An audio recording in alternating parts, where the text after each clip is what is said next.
7 मई 2006 की शाम को निठारी की बस्ती में रहने वाले नंदलाल के घर में अफरा तफरी मची हुई थी, क्योंकि उनकी 22 साल की बेटी पायल सुबह से घर नहीं आई थी।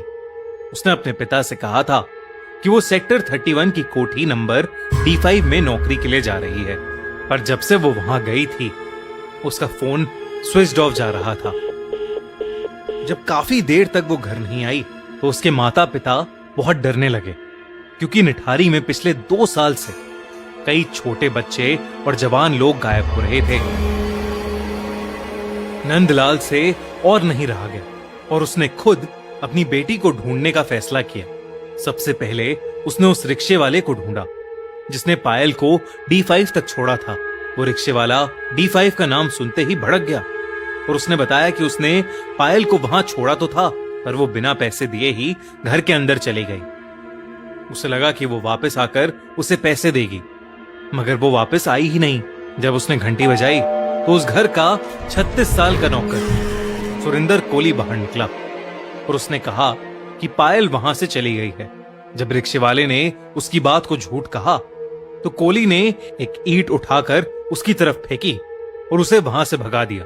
ये सुनकर नंदलाल का शक यकीन में बदल गया। नंदलाल को लग रहा था कि उसकी बेटी के गायब होने में कोठी नंबर D5 में रहने वाले लोगों का ही हाथ था। बिना देरी किए नंदलाल लोकल पुलिस स्टेशन चला गया, पर पुलिस वालों ने उसकी बात को टाल दिया, क्योंकि 2004 से निठारी में ऐसे कई केसेस उनके पास रोज आ रहे थे। नंदलाल बहुत रिक्वेस्ट करने लगा, पर पुलिस ने उसको वहां से ये कहकर भगा दिया कि पायल किसी लड़के के साथ भाग गई होगी। अगले दिन नंदलाल खुद D5 गया। घर के अंदर से घर का मालिक 52 इयर्स यानी 52 साल का मनिंदर सिंह पंडेर बाहर आया,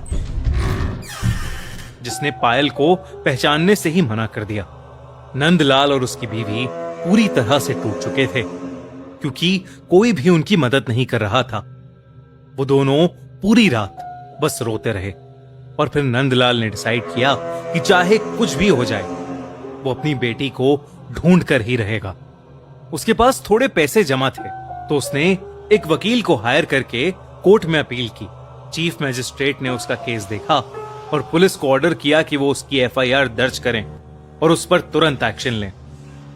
पुलिस ने जब लापता बच्चों के बारे में आसपास के लोगों से पूछताछ की तो उन्हें यह पता चला कि निठारी के नाले पर 2 पुल के बीच में 100 मीटर के एरिया में ही वो सारे बच्चे और लोग जो लापता हुए हैं आखिरी बार वहीं देखे गए हैं। इन्हीं 2 पुल के बीच में नाले के पास एक वाटर टैंक भी था, जो कुछ गांव वालों के हिसाब से भूतिया था और उनका मानना था कि वहां पर एक भूत है जो बच्चों को मार देता है, इसलिए उस वाटर टैंक के नाले के आसपास कोई नहीं जाता था।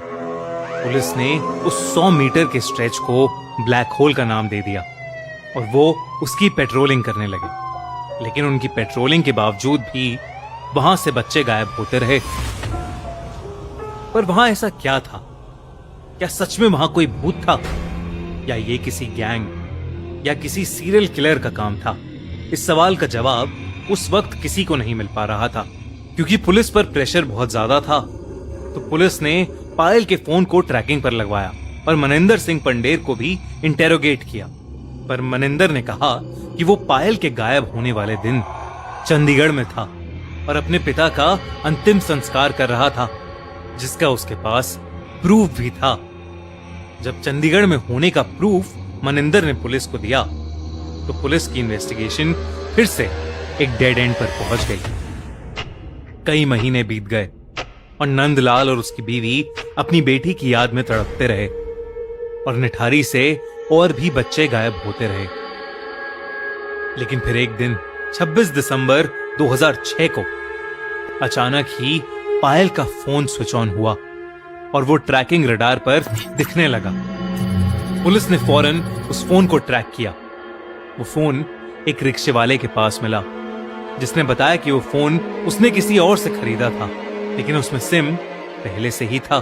पुलिस ने जब सिम की इन्वेस्टिगेशन की तो ये सामने आया कि वो सिम सुरिंदर कोली के नाम पर रजिस्टर्ड था।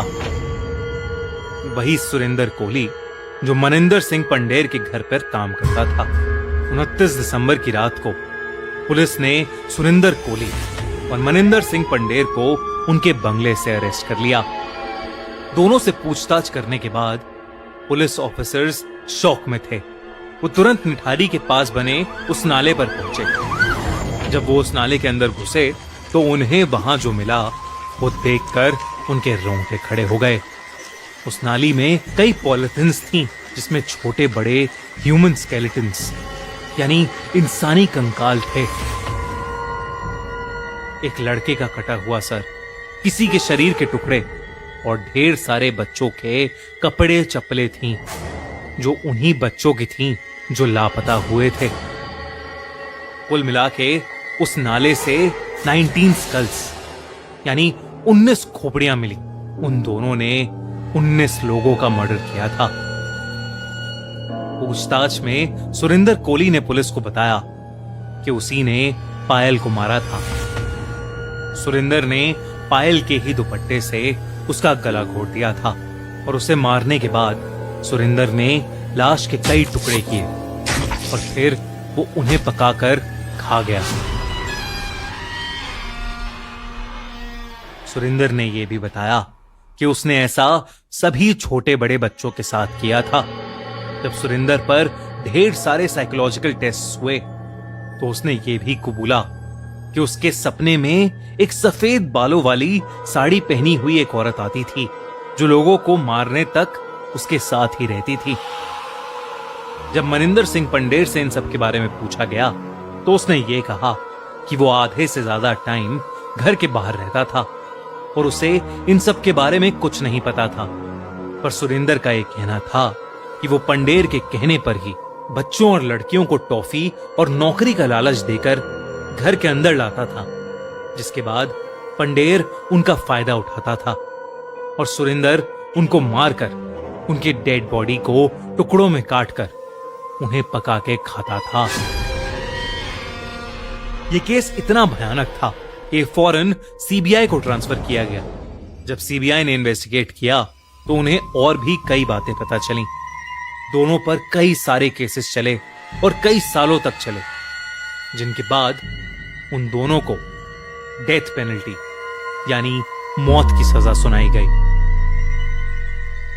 पंडेर के परिवार वालों का अब भी यह कहना है कि वो इनोसेंट है, पर निठारी का कोई भी इंसान ये मानने को तैयार नहीं है कि एक इंसान के घर में इतना कुछ हो गया और उसे इस चीज का कोई अंदाजा भी नहीं था।